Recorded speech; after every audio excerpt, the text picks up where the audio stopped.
Hey guys, and welcome back to this channel. In this video I'll be showing you guys how you can basically join a Picsart challenge. So go to the trophy button here, and you can also vote for a challenge up here, but you can choose a challenge to participate.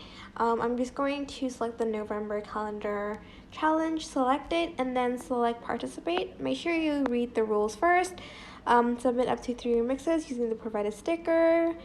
We cannot use somebody else's remix, and there's more to that. Select participate.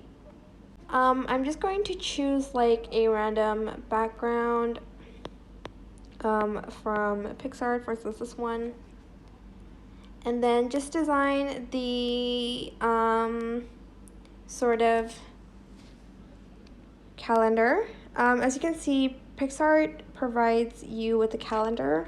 Select apply, and then you can just edit it your way. Select next and press submit.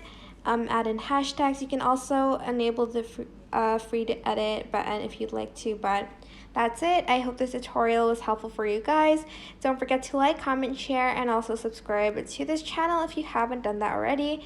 If you have any questions, just leave it in the comment section down below, and I will try my best to answer them all for you guys. Thank you so much for watching. Bye!